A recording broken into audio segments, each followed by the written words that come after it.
Hello and welcome to the future of classical music. I'm David Taylor, and this is my show about big ideas and the people behind them. Today, I'm talking with Alexandra Robinson, the social media and content manager at the Minnesota Orchestra. Social media is ever present in our lives, and it has redefined the society that we live in. Despite this, many orchestras have been slow to adopt social media and continue to make basic mistakes. However, the good news is there are a few orchestras doing some great things online.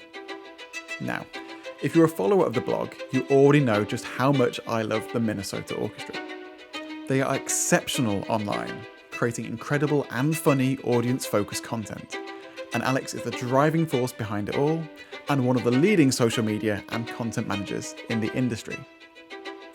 If you've seen the Minnesota Orchestra's posts, you know their musicians are front and centre of the content.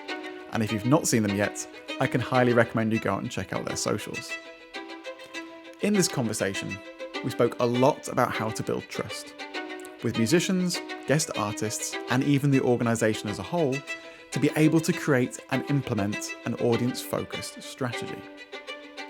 We also spoke about balancing audience-focused content with the need to post about selling concert tickets, developing an organisational voice on socials when it can be so different to the corporate voice, some of the tools used to create, schedule and manage content, and how to avoid being overwhelmed as a social media manager. Honestly, this episode was a blast, and Alex dropped some incredible thoughts and advice throughout, and I can't wait for you to listen. Let's jump in.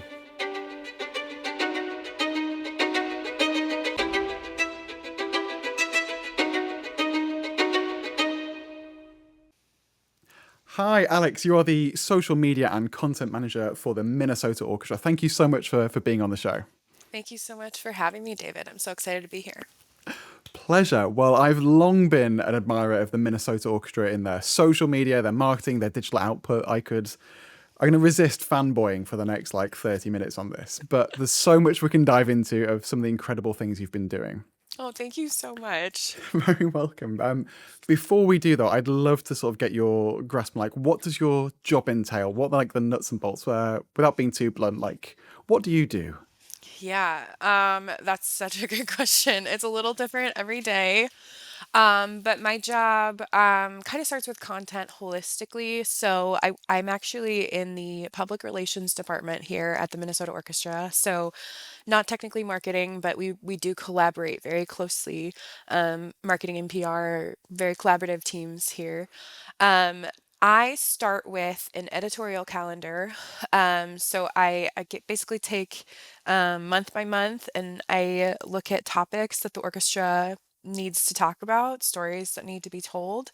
And I kind of determine three big stories per week in collaboration with all the different departments here. And so we're kind of prioritizing what needs to come out. So we start there and it's pretty straightforward. That's what goes into our weekly emails. It's also the stories that are being told on web. We have a weekly meeting every week to talk about get on the same page, department by department, what stories are being told. So that's kind of our Word document there. That gives us about 12 main stories a month to work with. And from there, I start building out our social calendar. So promoting everything that's happening at the orchestra, promoting concerts, events that are coming up, our development initiatives, our digital initiatives, which is I say digital. We're still working on exactly what we call it, but because obviously social media is digital, but so is our This is Minnesota Orchestra live stream output. So basically, building out a content calendar from that email calendar into social. And the way that has translated has changed over the years as we've kind of adapted our social presence to be from how social used to be, the way we used to see orchestras doing social media about 4 or 5 years ago, to bringing us up to speed into the modern age of social media. So I'm excited to dive into that a little more. I'm sure we will. But that's a big overview of what I do. I do other things as well, but it's very close to the content, writing stories, project managing stories, and building out and creating content to tell the orchestra's stories. Amazing. And I can't recommend to people listening high enough just to go and like watch some of the content that you've got out. What things I love about it in particular, like it's very clearly social. It's all shot on phones. It's not like in some scenarios it's TV production studio doing an interview. It's much more, as you say, on this cutting edge of social media. With that in mind, what do you see as the role of social media for orchestras now? Sort of what's the purpose for it? Yeah. Yeah, that's a really good question. I think that in the past, orchestras have been hesitant to really invest in social as its own entity, as its own unique channel, because it's been seen as something that is for young people. And it's not to say that that isn't true, but I would just challenge orchestras to think of social as being this like holistic culture machine, right? So I think what we're doing on social is we're participating in a larger cultural conversation. Um, Moving away from using social as our community bulletin board, a place where we post flyers and straight information, to being this place where we're engaging with the larger world. We're sharing jokes with our community. We're interacting with other institutions in our city. We're um, making jokes about severance or whatever is happening in the mainstream. Um, I think it's a place to like be part of the world. Is that too broad?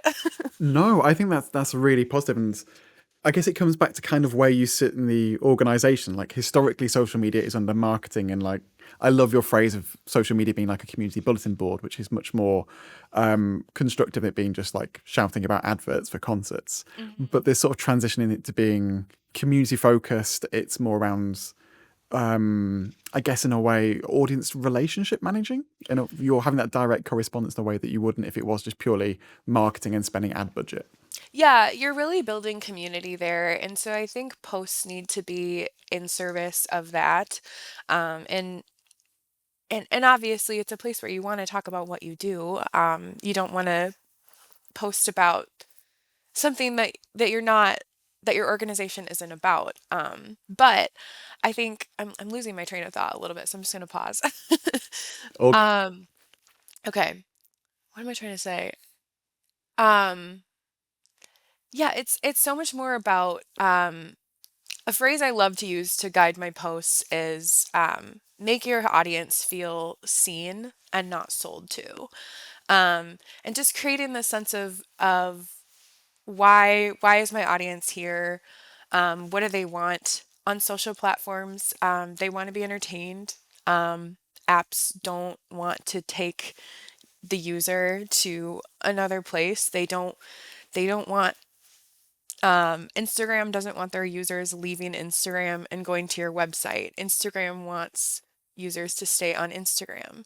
And so it's a place to provide value, entertainment, something informative. There's all kinds of different things you can do, but just really leaning into the what that app does well, and providing value right there for users. Um, Versus trying to make such a direct conversion or trying to sell someone there. Those users, your general users on Instagram, are not ready to convert. Um, they're there to scroll, to take their mind off work, to wind down after a long day. Um, and they wanna get to know your organization. They want to know the personal side of who you are, who the players are, who what makes your organization something they want to connect with personally. I love that so much, and I think that's you're totally right to highlight that people aren't going to be sent away by these social media platforms. That those platforms want to keep them there, and that's because that's where they make their money. They're incentivized to. But Absolutely. that ethos, I think, is so powerful. Just to sort of you can check yourself to see what's happening. I was thinking as you were saying, sort of. it makes sense if we think about it in terms of recordings. We're going to provide value in the context of recordings.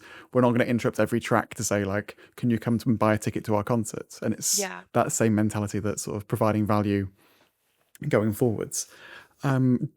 With all the social media, there's such scope as to sort of what orchestras can do with this. There's so much variety. Yeah. What do you see as the purpose with Minnesota Orchestra and approach to social media? What role does it play within the orchestra specifically? Yeah, that's an interesting question. I think for me, when I came into the job, I noticed that, well, I trained as a musician myself, and so I'm really familiar with what it's like to be a musician. And there was a disconnect for me when I saw orchestra social media accounts um, versus what I saw happening backstage. And it was so stuffy to me. It was so impersonal and so it wasn't engaging me. And I was just it just seemed like this unwritten rule that all orchestras had, like, this is the content we do. We post photos of rehearsals and information about the concert, and we ask people to buy tickets or we ask people to donate. And we wonder why we're not getting engagement. And maybe if we just push the message harder and post more, and maybe if the time we're posting is wrong. And I realized as I came into this job that it's like, no, that's not what this is. Um, the content we're making is not good. That's why people aren't engaging with it.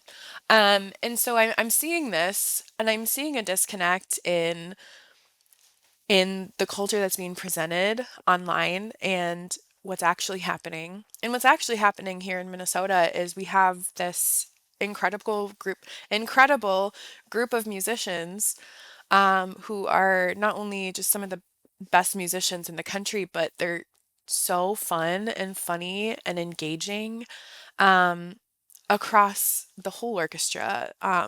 Particularly, we have a lot of younger musicians in their 20s and 30s. That just kind of is how the orchestra has shaken out with retirements and new folks coming in. Um, but it just kind of intersected with my personal life. I started making friends with some of these musicians and getting more comfortable with them and thinking, like, why can't our account feel more like what music school felt like?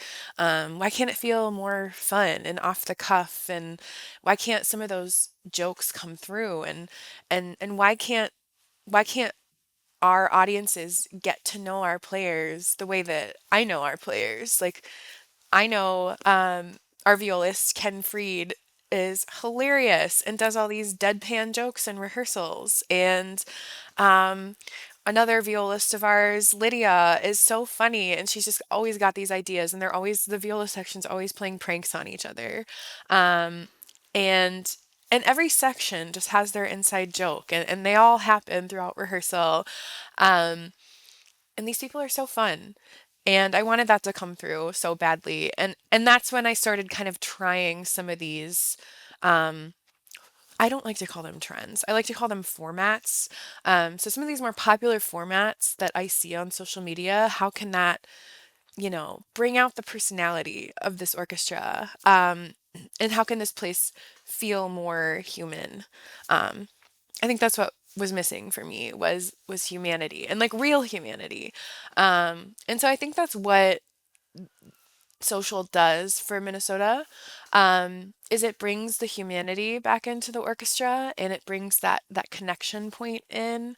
Um, and I was just listening to your last podcast about treating this a little more like sports, why can't musicians be more like athletes, and why aren't we using our talent and making them kind of larger than life in the way we do athletes. So I really leaned into the strength that we have there in our people, and that's, I think, done really well for us.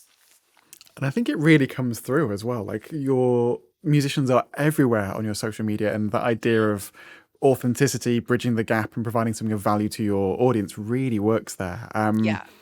I know that can be a challenge and maybe daunting for people who work in marketing or public relations in orchestras, and that bringing musicians on board in this process is quite a challenge. It How is, do yeah. you, yeah, how do you get them on board, especially when, say, for example, it's not part of their existing job role in Yeah. some scenarios in America, like it's certainly not in their union contract, which can be a whole nightmare depending on your contracts, union, organization, something that I'm not going to touch. But how do you get them on board to not only be doing this, but also in some scenarios be like happy to be randomly approached with a camera and a microphone to ask them whether they prefer Brahms or Bach, and like off the cuff, spur of the moment content as well? Yeah, there's not a simple answer to that. I will just say it takes time. And it took a lot of time. It took a decent amount of time for me to build trust there. Um, I started small, and that's not to say that they are always happy with me approaching them in rehearsal. Sometimes, they musicians are at work like anyone else who's at work, and sometimes they're having a stressful day, or they really need to focus on something. They just can't film right now. I think I've learned a few things. First, to have a thick skin. Don't take it personally if they, can't today, or if you kind of get a little bit, I can't do this right now. Don't bother me right now. I think I've just kind of gotten used to I'm that annoying little like gnat who's there just like buzzing in their ear like can we film? Um and I've just kind of learned to be a little relentless in that and to keep approaching and to, if it doesn't work today, maybe it'll work tomorrow. Social media can be like a game of chance like that, and you have to keep trying and um, just kind of roll with things as they come. When I first got started with this, I started with a really small group of musicians. So I had a few that I had kind of built relationships with and built some trust with. And they were, a little hesitant at first. They were like, I don't know, like, am I gonna come across looking stupid? Um, and I just did everything I could to put them at ease. Telling them like you can see everything before I post it. If you're not feeling this idea, we don't have to do it. Um, or I'll pitch them an idea and I'll say, you don't have to answer me right now. You can think on it and we can return to it later so they're not feeling put on the spot. And I think like after time and time again of kind of seeing an idea from me, um, executing on it, and then seeing how our audiences respond to it. I'd say it took like about a year for me to really get in my groove with it, and for them to really buy into it fully. But you can't deny, like, when you get that engagement and you get people excited and you kind of build this like organic fandom around certain people, um, they want to be part of it after a while. Um, so yeah, I think it's just being really patient, and just kind of showing that you're trustworthy and you're not going to make them look stupid, um, that you have a plan, that you're not going to take half their day. If this is going to be a quick 5 minute, 15 minute, whatever, content grab. And I think musicians today are starting to understand that this stuff is really important. That the buzz that social media can create, the power that it has, is really important. And if we're going to survive as cultural institutions, we have to start thinking more like sports teams and be that buzzy place that people want to go and spend their dollars and their weekends. So, um, yeah, it takes some time to create a culture in your organization, but it's worth it.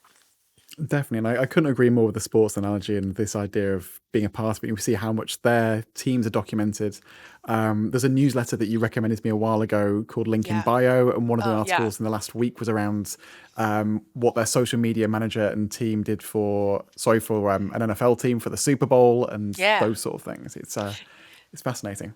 Yeah, and I highly recommend subscribing to Link in Bio and paying for that. That newsletter has been such an incredible resource and has just totally changed my career. So definitely subscribe to that if you are interested in social media. Definitely.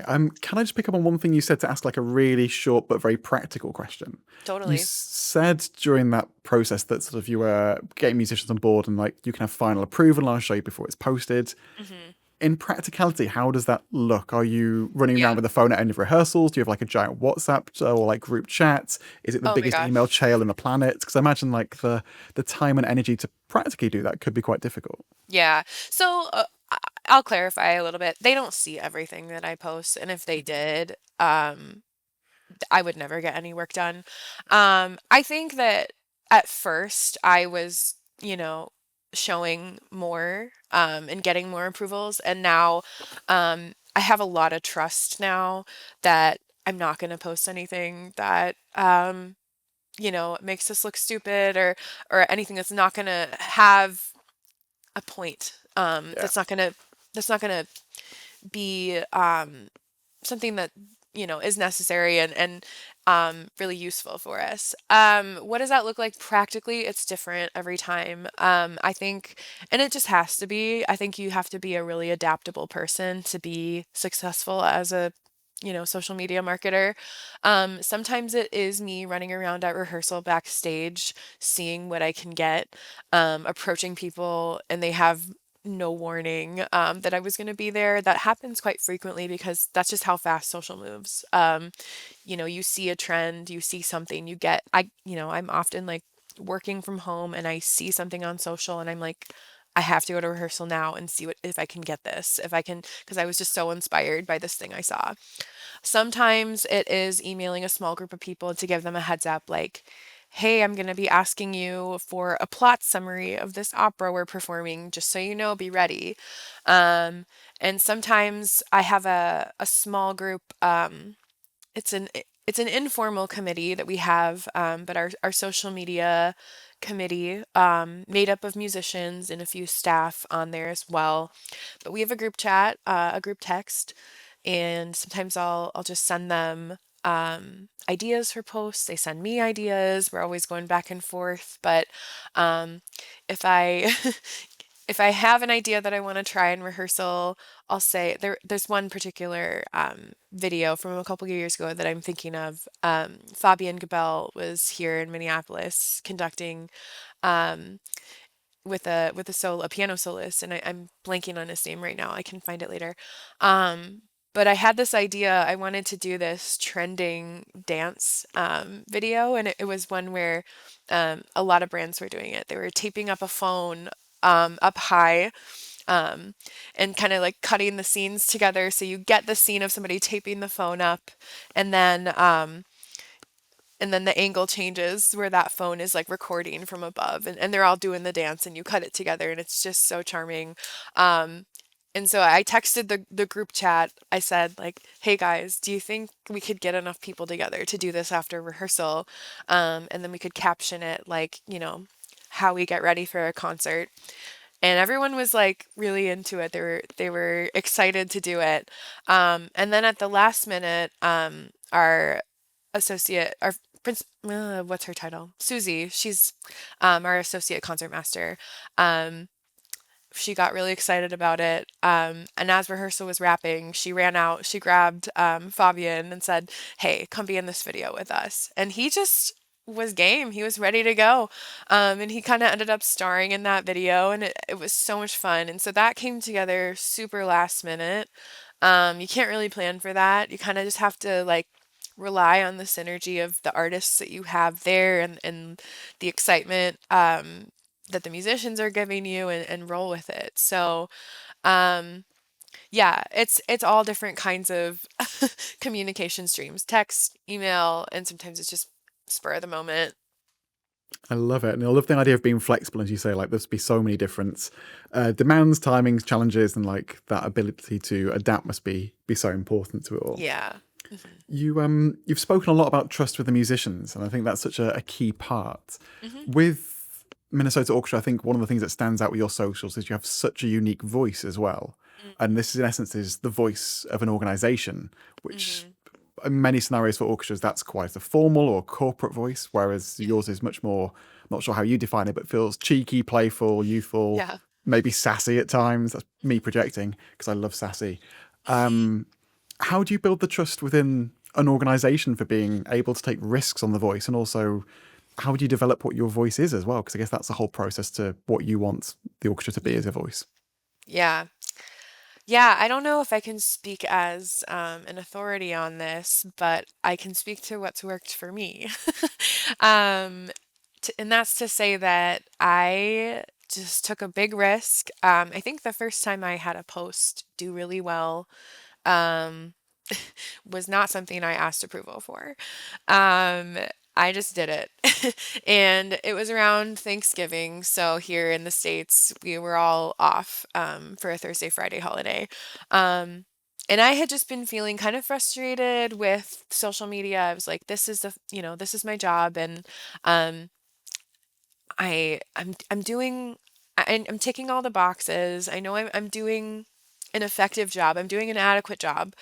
I'm getting our messages across, but I'm not getting engagement, and it's just so frustrating. Like there's no reason we shouldn't be engaging our audiences here. Um and I was really thinking about what we were missing, and I was like, we're not using internet language on the internet. Um and I didn't know how to pitch this or get everyone on board. And it's so hard as a social media manager to explain the language of memes to, folks who've been working on senior staff of an orchestra for 30 years. It's just not their expertise. They've got expertise in other places, and of course they're not spending 7 hours a day on Instagram like I am. And they shouldn't be. um so I think I realized I was gonna need to take a big risk here, and try something. We had Do you guys have Black Friday in the UK? Oh yeah, Freak like question. Okay. no, like we never used to, but it's come across now. Like we've got it Yeah. fully imported from the States. Okay. Yes. You're welcome for that. No. It's everyone loves capitalism. Yeah, yeah, that's universal, baby. So we had a big Black Friday sale coming up. And I saw this meme. It was the rapper Saweetie kind of walking across the stage, and she was just like, "Let's go."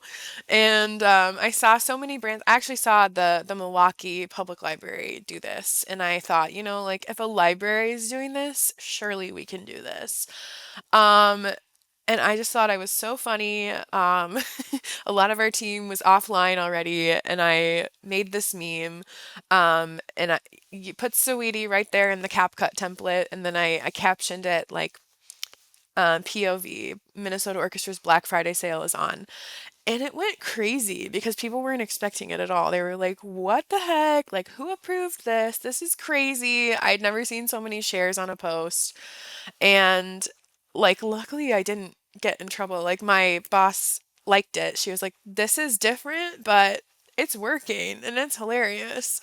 Um, and I think after that, I kind of proved with the numbers like that this is something people are going to respond to, and we're going to have eyes on it. And there's just nothing wrong with, like, you wouldn't write like you do in a press release in an email newsletter to your subscribers, right? Like, so why would we, not adapt our language for social the same way we adapt our other communications? So I think it was just like a lot of trial and error, a lot of taking risks. And this is my big push for executive leadership at orchestras is hire a good social media manager and trust them.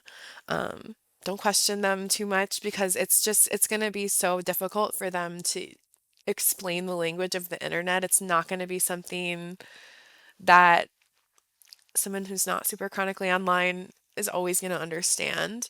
Um, but there's a lot of gut involved. So I've been really lucky to have a lot of trust given kind of inherently, and after having success and after getting eyes on what we do, which is what we want, right? We want eyes on our Black Friday sale. um, so that post accomplished that goal, and in our posts thereafter, like anytime I've taken a risk, well, not anytime probably, but many times I've taken risks and they've really paid off, and added a lot of value. And so I think that's all it is. It's simple. It's just you can't deny engagement, baby. I love that. It must be quite challenging at the beginning of like, I need numbers to prove that this can work, but I can't do that unless I get given the trust without the numbers. So I'm glad you Exactly. took the risk and while everyone was away on holiday, made the most of that quiet time, no Yeah. emails to Yeah. shout at me for 2 days. It's great. I can't officially recommend that you do that, but I do recommend social media managers take risks and that their leadership support them in those risks. Definitely. I always think there's without getting on my soapbox too much, that within our industry and maybe even further afield, that we don't really fully appreciate social media managers, and especially when they are the voice of the organization to however many people, it seems baffling that we don't pay them more and value them more and give them the support they need. Yeah. Well, you had a question about developing voice that I didn't really get to, which is interesting. I think, yeah, the second part of your question. For me, it was very like intuitive. Um, I think I had seen other brands. I'm really big on following non-music brands. I think that's kind of what helped me break out of um, the rut I was in. I think oftentimes we want to look to other arts organizations and see what they're doing. Um, when, I think my biggest inspiration was Auntie Anne's pretzels. Like at first, I was looking at what they were doing and I was like, that's hilarious. How can this translate to orchestras and like Sweet Green, the like salad like fast food restaurant chain here, and I was just fascinated by how these brands were making like salad interesting and engaging, and and if they can do it, surely we can. We've got a lot more humanity and a lot more stories to tell Yeah. in what we do. um and one thing I noticed a lot of bigger brands doing was kind of treating social media like a character, and not expecting social media to encompass every aspect of the or of the organization. Um, and I think that's kind of key to developing a strong social voice, or at least that's like how I've developed a strong social voice for us, is kind of using my own sense of humor and using my own personality. Like a lot of what I'm writing in captions and a lot of the tone of voice that I use is just kind of how I talk and joke, and things I've picked up from our musicians and our informal communications and the friendships we've made. Um, it's very personal, and I kind of make myself a character in that way, and I think that's okay to kind of break the fourth wall, and to acknowledge like, yeah, there's a person managing this account and this is kind of my commentary, and have that bit going with your audience in a way. Yeah, I think that's really powerful, and that especially in some scenarios you're starring in the videos as well. So it's an element that you are the bridge to it in the same way that a conductor speaking on stage to the audience would be the bridge to Yeah. the wider the organisation, or the person doing the pre-concert talk would be. Yeah, exactly. And I try not to put myself in too many of the videos. I really try to keep the focus on the musicians, but I think sometimes you can kind of define a point when you acknowledge that there's somebody guiding you through this social media experience of this organization. So, Definitely. Well, I'd love to like jump into some like really nerdy nuts and bolts for 2 seconds and ask what is potentially a boring question. But no, go for it. with all of this social media stuff that you're creating, what are the tools that you're using to do it? Do you have a social media management tool? Do you have like a way of planning your posts and a content calendar? What are like the actual like programs and things you do use to get this Mhm. stuff going? Yeah, definitely. I use Sprout Social for scheduling posts and obviously reporting. Um, I don't schedule everything. Often when I'm making a reel, it really just is made on my phone, posted on Instagram, and then I'll go back and tag things after the fact on Sprout just to keep track of like different campaigns and different labels and things like that to see what's working. Um, this is one thing I want to pitch to organizations is not only should you have a dedicated social media manager if you can, but get them a work phone. It's it's got really impossible for me to keep everything on my personal phone. And it's just been such a godsend to have a dedicated work phone. It does not have to have a phone plan. It can just be, used like a tablet. I use CapCut a lot, and I've been keeping an eye out for different editing programs to use instead. As we saw in the States here with our TikTok ban, CapCut also went away when we lost TikTok, and it was reinstated, obviously. Um, but yeah, here in the States, we just have no idea what's going to happen with TikTok. It's just on an extension right now. So I'm keeping my eye out for other editing programs to use instead, and there's some I've looked into. Um, but CapCut has just been kind of the industry standard. I do a lot of editing in app as well. So I'm kind of going back and forth between CapCut, and then I'll like caption something on TikTok, and then I'll, add something else in Instagram, and I'm saving, and it's I don't know if this is the recommended workflow, but it's what works for me. Exactly. I Um, think it's a lot of power in like getting what works for you rather than being this is what someone else did and I have to do it. If it works, yeah. it works. Yeah, and Canva. Canva's huge. I use a ton of Canva. I think just for formatting and for making sure sizes are correct, and you can do video in there as well. And so I've been wanting to spend more time really learning that program. But um, yeah, a little bit of Photoshop, a little bit of Premiere, but I've got great teammates who are experts in that. Our creative director, Hannah Pietola, and our senior producer, Frank Merklowitz, are really my two teammates in this. And they're just also creative geniuses and help a lot with content. So luckily I don't have to be in Adobe a ton because they're doing it for me. But yeah. Amazing. And I was going to ask a question that I think you've slightly started to allude to the answer of, and it was about how do you not get overwhelmed with all this connection to digital and being the voice and on call for Mm. tens of thousands of people on the internet shouting at the Minnesota Orchestra or wanting to be there and this level of like always needing to be connected. And Oh, you I said about a work do. phone. Is that part of it? Or are you just like, going with the flow and accepting it?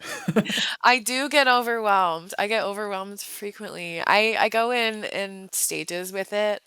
The work phone definitely helps. So I have all Minnesota Orchestra notifications going there. But yeah, it is really hard, I think, to kind of be the person that's managing all that. And so I think just kind of having um, some patience with myself to sometimes be overwhelmed and sometimes not get back to all the messages. And and that's okay. That's like, we do our best to provide good customer service. I do my best to provide good customer service on social, but like ultimately we do have a box office, and we do have great audience services team that are there for people, and so kind of not being so hard on myself and reminding myself that, like people can call our audience services team if they really, need something. Because I'm just one person. I can't get to everything. Um, and yeah, I think like social media is such a creative job. And sometimes you're just in a creative spurt and you've got tons of ideas and they're flowing. I think right now as we're recording this, I'm in a little bit of a creative recession.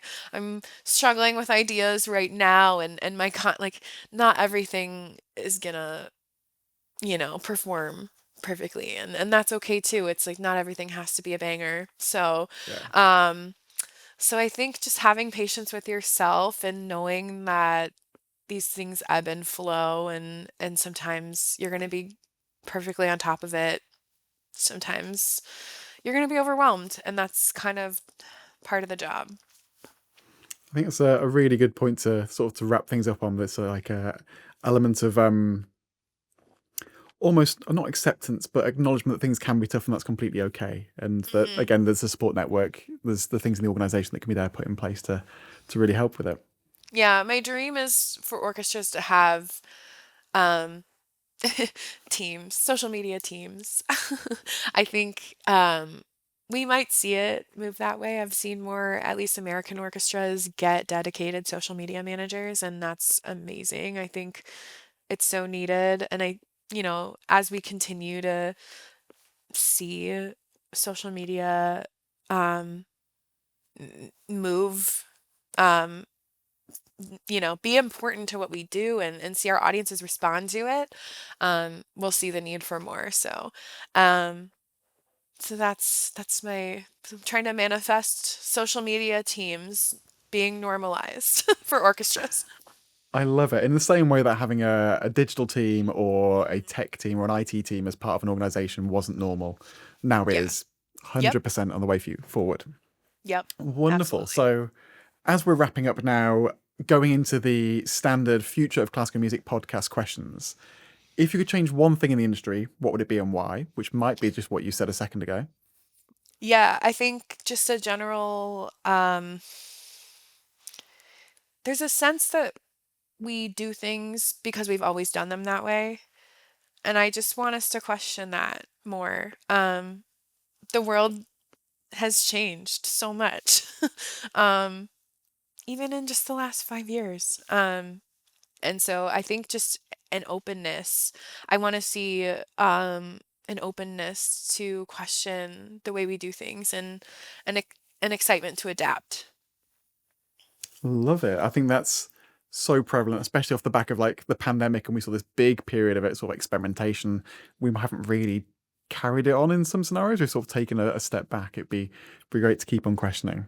Yeah. And as a final question, what gives you hope for the future of classical music, and where do you see opportunity? Oh man. Let me think on that for a sec. I wasn't expecting to get reactions when I started taking risks on social um, and I think it has been really interesting to just kind of hear the chatter from people that I would never have expected to be interested in.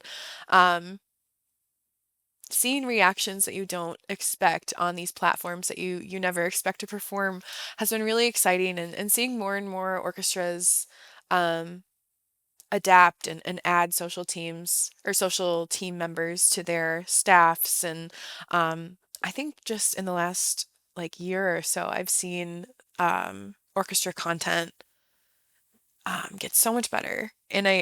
And I think we're starting to pay attention to the world around us more, and ask ourselves, you know, like, well, why aren't people engaging? Why aren't more people engaging? And we're really digging into to to the answer or to the question, that we're presented with. And for us, it was we did a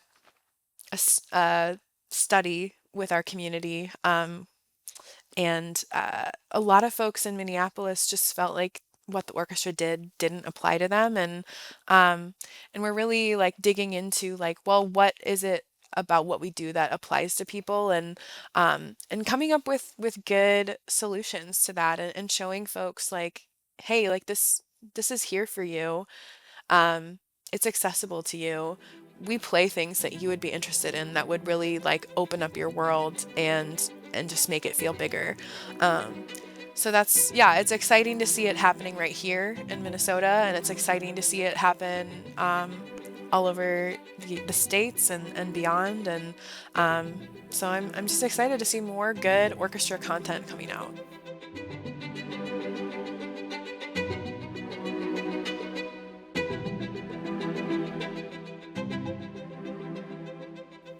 I'd like to thank Alexandra Robinson, social media and content manager for the Minnesota Orchestra, for taking the time to join me on the podcast, and thank you for listening. That's a weird way of saying it.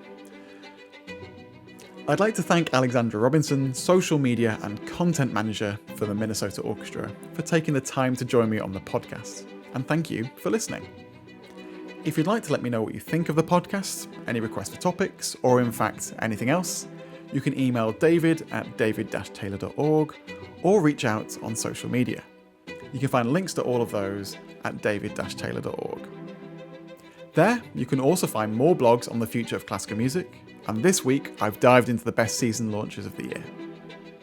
If you like the podcast, please share it with your friends and subscribe wherever you get your podcasts.